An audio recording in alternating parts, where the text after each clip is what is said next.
Bem, e esses efeitos, eles vão também acontecer de uma forma semelhante do o que acontece no músculo cardíaco com a musculatura esquelética, né.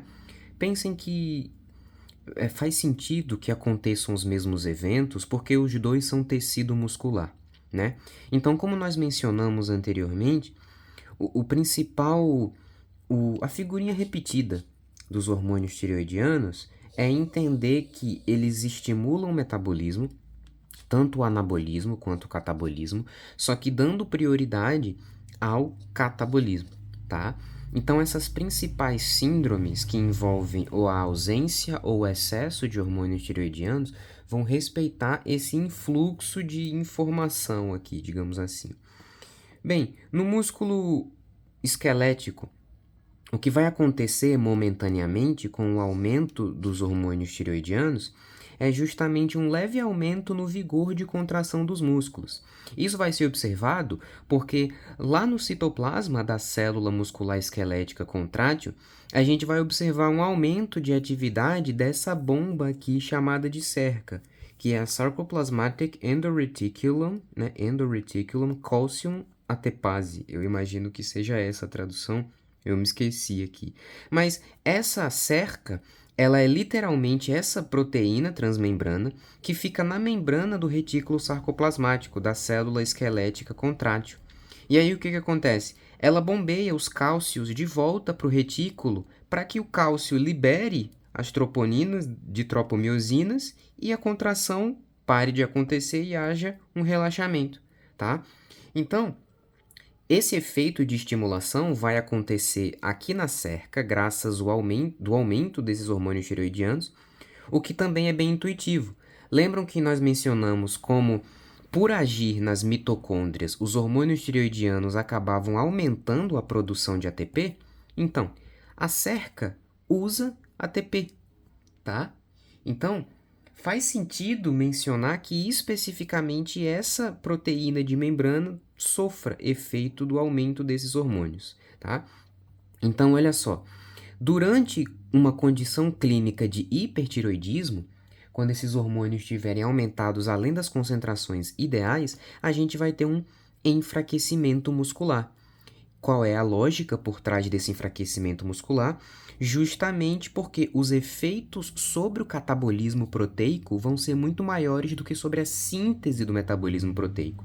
Então, vai começar a haver nesse tecido proteólise, a quebra de proteínas, por razões que nós também vamos ver aqui embaixo, ó, quando falarmos sobre o metabolismo dos carboidratos. Os hormônios tireoidianos também conseguem estimular a gliconeogênese, e nós sabemos que os principais precursores não glicídicos, né, usados para produzir glicose são os lipídios e as proteínas, tá? Então, o excesso, né, uma tireotoxicose, o hipertiroidismo, faz com que o aumento no catabolismo proteico aconteça, e aí, com menos proteínas estruturais, a musculatura como um todo fica um pouco mais fraca, mais vulnerável para poder sofrer contrações. Pode acontecer rompimentos e lesões musculares com muito mais facilidade, porque esses músculos estão em atividade de proteólise, né? Tão vulneráveis, eles estão com uma densidade proteica reduzida, tá? E graças a esse processo de enfraquecimento, de redução do tônus muscular, né, a gente vai observar também uma principal característica clínica ser os tremores finos, tá? Cerca de 10 a 15 vezes por minuto. Por que que essa informação aqui é muito importante? Porque ela vai ajudar a gente a diferenciar os tremores finos de um paciente que tenha hipertiroidismo, por exemplo, de um que tem Parkinson, tá? E aí, eu até acabei mencionando sobre o tônus, né? E é isso também, apesar de, né, nós sabemos que o tônus muscular está mais diretamente relacionado ao controle neurológico do que propriamente motor, mas mesmo a dimensão neurológica também vai ser afetada pelos hormônios tireoidianos. Você percebe que a gente só está falando aqui de coisa que os hormônios afetam. E até agora só foi coisa sem importância, graças a Deus. Contém sarcasmo, tá? Coração, músculos, pele, vasos sanguíneos. E agora, como se o que eu já falei antes já não fosse importante o suficiente, neuro, tá? Bom, como vocês devem se recordar, aqui na medula, nós temos a substância cinzenta e a substância mais clara, né? A substância cinzenta forma o H medular. E a substância mais clara, rica em mielina, né, que é feita a partir de lipídios, por isso que ela é branca, parecendo uma banha de porco, ela fica ao redor do H medular, desse jeito, tá? Aqui, no H medular, na região mais ventral dos cornos anteriores, a gente tem os principais neurônios relacionados ao movimento motor. O principal deles, o mais famoso, é o motoneurônio. Calma aí que eu fiz errado, é o motoneurônio alfa. O motoneurônio alfa, ele assim, é o alfa, né? O alfa é a primeira letra do alfabeto grego e normalmente é usada quando a gente quer se referir a uma coisa que exerce um poder uno, um poder que não dá pra imitar. Ela é tipo o alfa mesmo, o líder, sabe? Tipo, o macho alfa. Vem disso aí, tá? E o motoneurônio alfa, ele tem uma mielinização muito densa, o que faz com que a transmissão do impulso nervoso seja tão rápida e por isso que a gente consegue nem perceber esse delay entre pensar e mexer os dedos, por exemplo, tá? Por causa dessa capacidade tão intrincada e complexa e bem planejada do motoneurônio alfa, tá? Que inerva as fibras musculares voluntárias.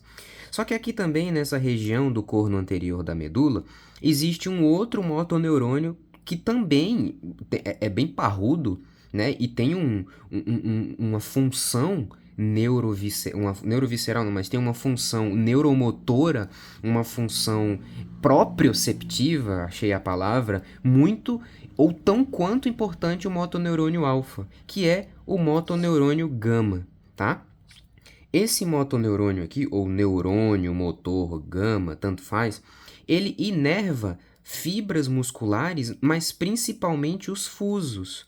Os fusos musculares são regiões dos músculos que têm várias terminações nervosas entranhadas nos músculos, para que quando os músculos se mexerem, as terminações de neurônios que estão no meio do músculo sejam espremidas, despolarizem e enviem um sinal para o encéfalo o tempo todo para avisar o tônus muscular. Que estado de contratura está aquele músculo, né? Por isso que se eu pedir para você fechar os olhos agora, eu perguntar qual é a posição da sua mão direita, você vai me saber dizer, mesmo que você esteja de olhos fechados, porque a contração de cada segmento desses músculos está estimulando terminações nervosas proprioceptivas que enviam sinal para o encéfalo e te respaldam a posição do teu corpo no tempo e no espaço, tá? Por isso que nós chamamos esse efeito de propriocepção. Eu tenho a noção do que me é próprio, do meu corpo, tá? E o que acontece, meus senhores, é que o excesso de hormônios tireoidianos consegue afetar a transmissão do sinal sináptico, eu só estou fazendo redundâncias hoje, dos motoneurônios gama, o que faz com que ele fique despolarizando sobre os fusos musculares em frequências muito mais aumentadas do que deveria, causando esses tremores finos da musculatura, tá? Não é a nível de um opistóstono, né? De uma contratura tetânica, tá? Que ocorre a contração assim, por exemplo, né? Ocorre uma contração vigorosa. São tremores finos. O tremor não é por causa do Parkinson lá, que acabou a dopamina na substância nigra e tal. É um tremor fino porque são microfibras musculares que estão despolarizando ali e estão contraindo, não o músculo inteiro, por isso você tem o tremor fino, tá? Normalmente a gente faz, agora eu estou falando de semiologia, um teste chamado teste da folha. Você pede para o paciente estender as mãos e coloca uma folha de ofício. Aí você vai observar o tremor das mãos, tá? Logicamente, acho que ninguém passa por esse teste sem não tremer, né? Todo mundo tem um grauzinho de tremor se ficar assim, ó. Mas você deixa a folha lá por 1 minuto e meio, você vai ver que é um tremor que fica mexendo a folha e não para, sabe? É um tremor mais fino mesmo. Fora o fato de que também não dá para confundir, né? Como é que você vai identificar se é um tremor por hipertiroidismo ou por Parkinson? Isso é muito fácil, né? As duas condições clínicas têm características semiológicas muito distintas, têm faces específicas, tá? A face parkinsoniana, ela é inexpressiva, o senho, as sobrancelhas são levantadas, ele não consegue rir direito e ele tem uma cara um pouco emagrecida, sabe? Por causa desse movimento motor que tá tão alterado a ponto de fazer com que ele tenha essas descompensações, sabe? De expressões faciais, tá? Então ele tem o senho, as sobrancelhas levantadas, né? Ele levanta as sobrancelhas, tem um olhar distante, assim. Enquanto que o paciente que tem hipertiroidismo é totalmente diferente, né? A face, que nós não chamamos de face hipertireoide, a gente chama de face, calma aí, eita, ficou horrível isso aqui, basedoniana, basedoniana, calma aí, basedoniana, face basedoniana. Eu tentei pronunciar em inglês, acho que eu falei miseravelmente. E é muito distinto, tá? Principalmente por causa desses olhos aqui saltados, tá? E tem uma outra questão, eu não quero transformar isso aqui num vídeo de semiologia, mas tem uma questão muito importante sobre a pessoa que tem hipertiroidismo, é esse olhar aqui, sabe? Parece que é um olhar que consegue enxergar a tua alma. Eu acho que eu não deveria estar rindo disso, é uma coisa séria, né? Tudo bem, desculpa. Isso acontece por causa de um efeito que nós chamamos de lead lag, que seria a tradução literal para delay das pálpebras, sabe? O que significa isso? Significa que as pálpebras elas demoram mais para fechar. Elas demoram mais para fechar e elas se esgarçam mais. Pode observar isso quando você estiver no espelho, mas normalmente os nossos globos oculares, eles não aparecem totalmente. A pálpebra superior cobre um pouco do globo ocular, tá? Bem assim na pálpebra inferior, que cobre um pouco o globo ocular. Mas no paciente que tem hipertiroidismo, você consegue ver o globo ocular inteiro. Você vê esse espaço aqui em branco, ó, da esclera, que normalmente não fica visível. Nenhum ser humano tem isso visível a nível fisiológico. Alguns têm a nível fisiológico, só que é muito mais raro, né?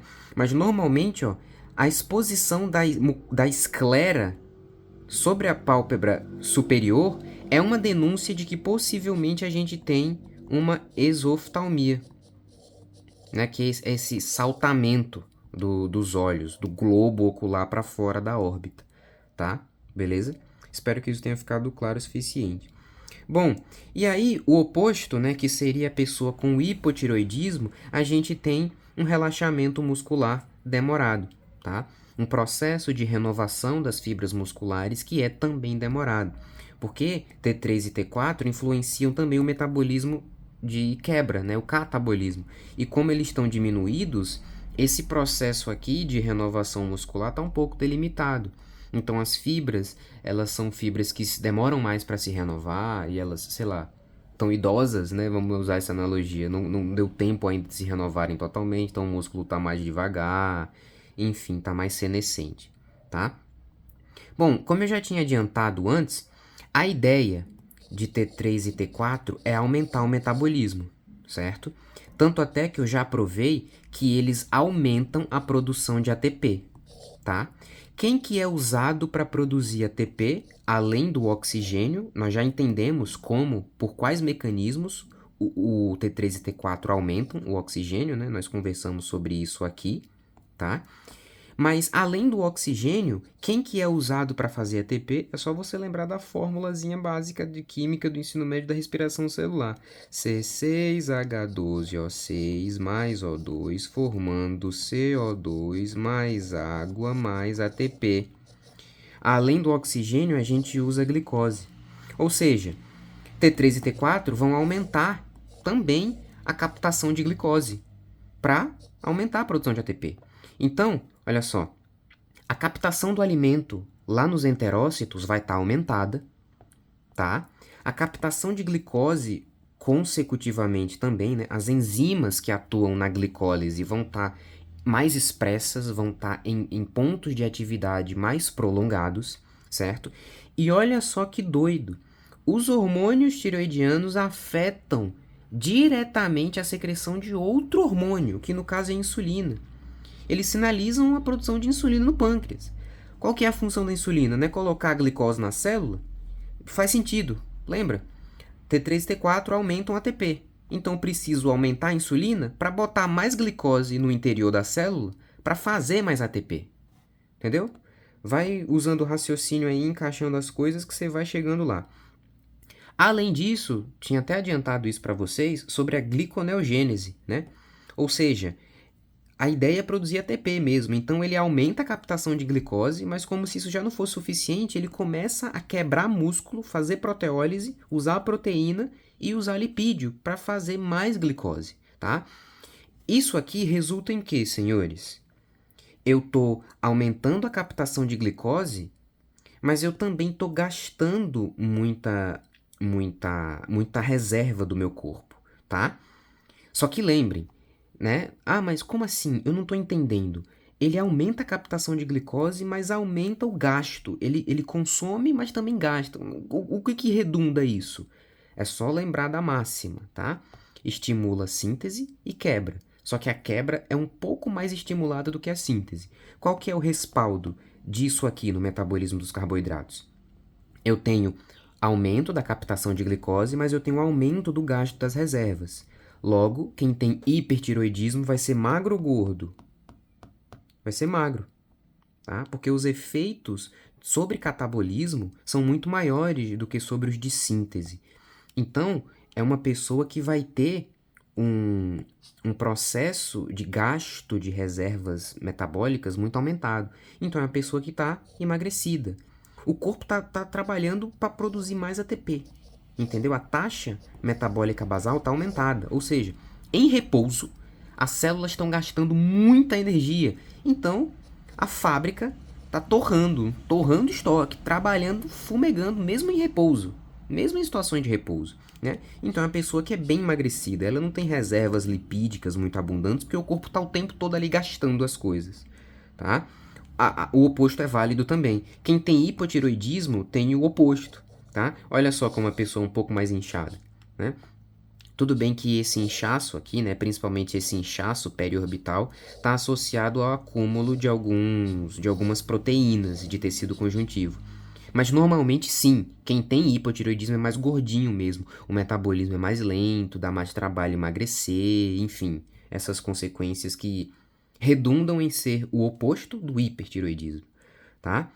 E aqui, olha só que coisa interessante.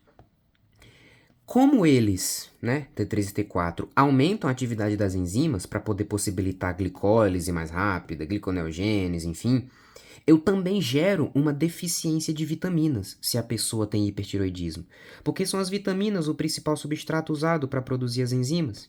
Então é uma pessoa que fica fica sem reserva, porque o corpo está gastando tudo, tá? Então normalmente você pode pedir lá o exame para o paciente que tem hipertiroidismo, ele vai ter deficiência em alguma vitamina, tá? Pode ter deficiência vitamínica em B12, vitamina C, vitamina D, vitamina A, certo? Que é importante para os olhos, para o funcionamento da retina, graças ao retinol, né? Então, normalmente ele vai ter uma deficiência associada a baixa quantidade de vitaminas. Eu ia falar hipovitamina, só que aí eu esqueci, não sei como é que fala esse termo não. Talvez ele nem exista, né? Bom, sobre o metabolismo dos lipídios, né, eu coloquei aqui em destaque a respeito de como ocorre uma diminuição na concentração de colesterol. Por quê? Porque são expressas enzimas, na verdade essas enzimas já existem normalmente, só que elas são expressas em maior quantidade ou em uma maior velocidade de atuação sobre o substrato, né?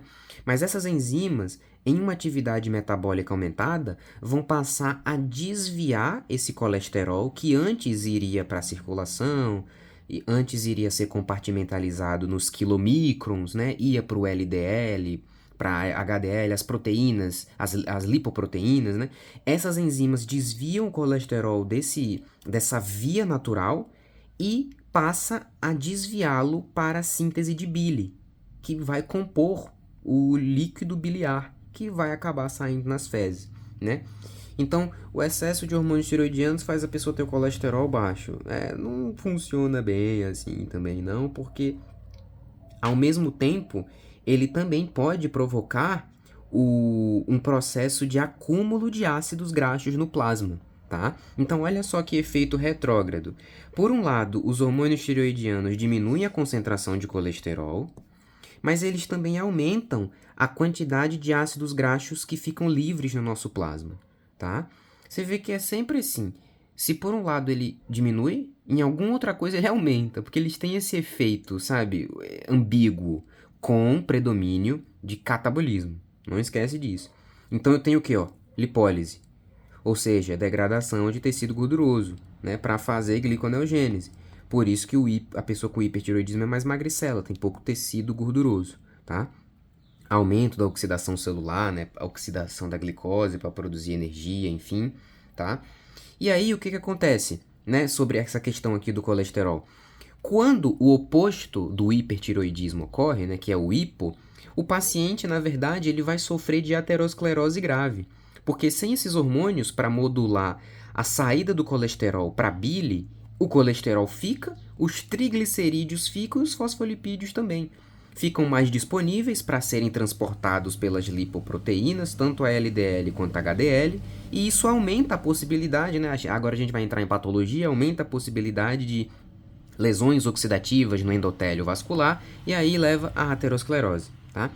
Mais outra informação importante para a prática clínica. Paciente que tem hipotiroidismo, vamos fazer lá o lipidograma para ver certinho como é que tá, né? Isso aqui é uma consequência do que eu já falei aqui, sobre aumentar a captação do alimento e da glicose, né? Eu vou chamar só de HT, tá? Abreviando hormônios tiroidianos. Os HTs, eles aumentam a absorção intestinal expressando mais receptores GLUT nos enterócitos, né? Os GLUT são canais específicos para glicose. Então, se tem mais GLUT, vai ter mais glicose entrando, tá? E aqui tem a questão do neuro, né, que eu falei. Os hormônios, HT, tá? HT, ok? Os HTs, eles conseguem ter um papel muito importante no neurodesenvolvimento. Isso mesmo antes do indivíduo nascer. Porque o bebê, ele tem uma necessidade crucial de HT para poder desenvolver o encéfalo. Tanto é que quando ocorre uma deficiência de HT ainda durante o período gestacional, desenvolve-se na criança uma condição que nós chamamos de cretinismo, né? Então, olha só o aspecto de inspecionando, né, a semiologia, fazendo essa inspeção geral, a gente percebe como que, infelizmente, eu acho que eu vou ter que usar esse termo, mas o livro de semiologia do Porto, ele menciona isso, eu ainda acho que seja um pouco pejorativo, mas olha só como a criança desenvolve essa face mongoloide, né? Ou seja, em outras palavras, é como se dissesse uma pessoa com baixas capacidades intelectuais, né? Então, você vê nariz protuberante, boca protuberante, um olhar distante, um formato da cabeça, né? Um perímetro cefálico um pouco assimétrico, tá? E esse processo aqui começa ainda em útero, certo? E em que situações isso vai acontecer? Especialmente em nível de embrião, tá? Isso voga uma coisa muito interessante, né? A mãe que tem hipertiroidismo, a mãe tem hipotiroidismo. Como é que faz isso? Ela tá gestante, como é que vai acontecer? Bem, o que é meio óbvio, né? Nós vamos acompanhar. Só que a nível de teoria, né? Tô falando da teoria aqui, papel, tá? Teoria. A nível de teoria, os HTs produzidos pela tireoide materna, eles não conseguem chegar até o feto, porque eles não conseguem passar pela barreira placentária. A única forma desse feto ter esses HTs é por meio da própria produção pela sua glândula tireoide, que vai ser desenvolvida entre a 10ª e a 11ª semana de gestação, né? Então, de todo jeito, tem que avaliar. Por quê? Porque essa é a máxima da área da saúde, é a máxima da fisiologia, da clínica, é a máxima. Nenhum ser humano está na caixinha. Se você diz, impossível isso acontecer, no outro dia aparece batendo na porta do teu consultório um cara que o corpo dele faz tal coisa, né? Então não dá pra dizer que todo ser humano encaixa nessa teoria assim, tá? Por isso que é bom avaliar. De todo jeito, mesmo que você diga, mas ela tem hipertiroidismo, mas não passa pela placenta, então nem vou acompanhar. Mas de todo jeito que você diga isso, você tem que acompanhar. Obrigatoriamente tem que acompanhar. Porque você tem que ver se a tireoide do feto está crescendo ou não, tá? Porque se ela não estiver suprindo a necessidade metabólica de HTs suficientes, você já tem que começar a fazer uma reposição ali mesmo em útero, tá? Para poder evitar essa condição de cretinismo aqui, certo? Beleza? Outra coisa importante que eu até coloquei aqui para destacar é sobre o leite materno, né? Nós sabemos que o leite materno ele é sempre um critério, assim, um critério de tudo. Vou passar esse remédio para você. Você amamenta? É sempre assim, né? A amamentação é um critério de anamnese, uma pergunta de anamnese. Hoje aqui tá aqui meu cartão de vacina, vim tomar varicela. Você amamenta? Você tá gestante? Né? É sempre assim. Por quê? Porque o leite materno, sendo uma produção endógena, ele consegue incorporar na sua composição substratos metabólicos, químicos, enzimáticos, imunoglobulinas, enfim. E da mesma forma, os HTs também conseguem, viu? Vir para o leite materno. Só que, vocês já sabem, né? É uma quantidade muito pequena, tá?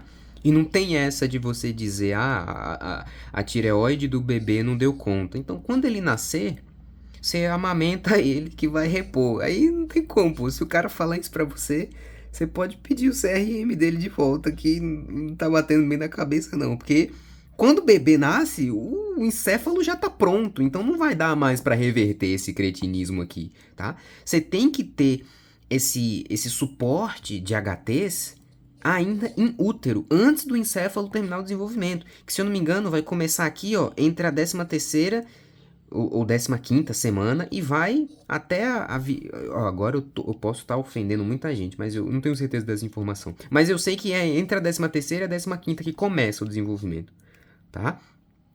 Beleza? Bom, acho que a nível embrionário é isso. Só que mesmo depois que o indivíduo nasça, né, e em vida ele desenvolva um hipotiroidismo, ele obviamente não vai ter aquela questão do cretinismo, né, porque o encéfalo já foi totalmente desenvolvido, mas mesmo assim ele vai ter repercussões neurológicas, sim, tá? Uma delas, né, no caso do hipotiroidismo, é essa lentidão de raciocínio. Então, lembrem que é sistêmico, né? O metabolismo está lentificado. Então, processos cognitivos são mais lentos. Se for o caso de uma criança, né? Às vezes acha que a criança não presta atenção na aula, a criança tem, sei lá, tem TDAH, a criança tem TDAH, aí fica vendo esses vídeos curtos na internet, gerados por inteligência artificial, com aquela voz dizendo assim, você que está aí sentado... Não, ele não falou assim, calma, ele diz... Descubra se você tem TDAH levantando esses 5 dedos caso você se identifique com esses 5 sinais. Número 1. Não consegue ficar parado por muito... Sabe, o povo hoje faz teste diagnóstico em um vídeo de 30 segundos no TikTok. E aí todo mundo dizendo, não, é porque eu tenho TDAH, sabe? Não, eu tenho TDAH, eu não TDAH pra cá. Às vezes se você for perguntar pra ela, e o que significa TDAH? Ela vai ficar assim olhando pra você, não sabe dizer nem o que é, tá ligado? Só que às vezes, por isso você tem que ir no profissional, tem que ir no médico, entendeu? Porque não é assim, não se resolve num vídeo de TikTok. Às vezes você até tá com a mesma sintomatologia de TDAH, só que não é porque você é neurodivergente, é porque você não tem T3 e T4, caramba, tá? Seu processo cognitivo é mais lentificado, você tem sono. Cara, você sabe o que é uma pessoa dormir por 14 horas, meu irmão? Moleque, isso aqui é uma hibernação, pô. A nível de ser humano é uma hibernação, cara. Tipo, se botar mais 10 horas aqui, vira 24, pô. Moleque, isso aqui não tem como ser um negócio normal, entendeu? Da mesma forma, o oposto, o hipertiroidismo. O cara é agitadaço, sabe? A psiconeurose, tipo, ele é muito agitado e aí ele é extrovertido, né? Normalmente é um cara que é extrovertido. Todo mundo diz que é só a personalidade dele. Às vezes, se botasse ali pra fazer um TSH sérico, ia ver que, na verdade, ele tá com o hipertiroidismo. Só que, assim, ele é o oposto, tá? Então ele dorme poucas horas à noite e ele tem um sono muito ruim, ou então um sono muito atribulado. Tem muitos sonhos vívidos, pesadelos o tempo todo, tá? Por isso que ele é paranoia, e aí por causa desse sono ruim E por causa dessa psiconeurose, ele pode acabar desenvolvendo a paranoia, né? Pode acabar desenvolvendo esquizofrenia. Mas assim, eu tô falando, né? Não é que o médico falou que, ai meu Deus, eu tô com um T4 aumentado. Você não vai ter isso, entendeu? Eu tô falando de hipertiroidismo crônico. Crônico, cronificado, entendeu? Sem tratamento, um negócio lá, tá? Não literaliza as coisas demais. Bom, no geral é isso a nível encefálico. Agora vamos para nível ósseo. Lembram que eu mencionei anteriormente sobre a influência dos osteoblastos e osteoclastos? É a mesma coisa. Percebam que, como é que a gente vai ver tudo isso aqui na clínica, tá? Aqui a gente tem os osteoblastos, que são as células ósseas que fazem a geração de matriz óssea, né? Como é que nós vamos poder observar lá pedindo o exame para o cara para monitorar essa função óssea, né? A gente vai pedir a ALP, que é a fosfatase alcalina, e a osteocalcina, né? A ALP, a fosfatase alcalina, ela consegue pegar um fósforo orgânico, transforma ele num fósforo inorgânico e associa a molécula de cálcio para poder fazer a hidroxiapatita, né? É hidroxiapatita mesmo? Tanto nome na minha cabeça, meu Deus, para poder fazer a porção calcificada do osso e mineralizar, tá? Já a osteocalcina é uma proteína que se junta com cálcio para... É a hidroxiapatita, né? Estava aqui escrito, eu não vi. Para poder formar a mineralização do osso. Por que eu estou falando da fosfatase alcalina e da osteocalcina? Porque a gente pode ver isso em exame bioquímico, tá? Se tiver muito reduzido, significa que a síntese de osso está reduzida também, beleza? E aqui, ó, vocês podem observar que o oposto, né, aqui a gente tem os osteoclastos que fazem a reabsorção do osso. Como é que a gente vai fazer esse monitoramento bioquímico? Aqui a gente tem o aumento do piridínio urinário, né, que basicamente eles participam dessas ligações cruzadas, né, é o resíduo dessa quebra de ligações entre fibras colagíneas, né, a gente sabe que o osso tem colágeno, então quando você vai degradar o osso, você quebra as fibras de colágeno, né, então esses resíduos aqui a gente monitora com piridínio urinário, tá? E a gente tem também a hidroxiprolina, que na verdade são aminoácidos, né, que tem o aminoácido liberado do colágeno tipo 1, que é o principal constituinte do osso. Como é que a gente consegue ver isso aqui? A partir do débito urinário. A gente faz lá o exame da urina e a gente usa esses valores aqui como marcadores da reabsorção óssea e esses aqui como marcadores da formação óssea. A gente consegue observar isso tudo aqui acontecendo e ver o que está aumentado, o que está diminuído, tá? Aqui tem um destaque para o hipertiroidismo. Muito obrigado, motoqueiro. Ele provoca o fechamento das epífises ósseas mais cedo, né?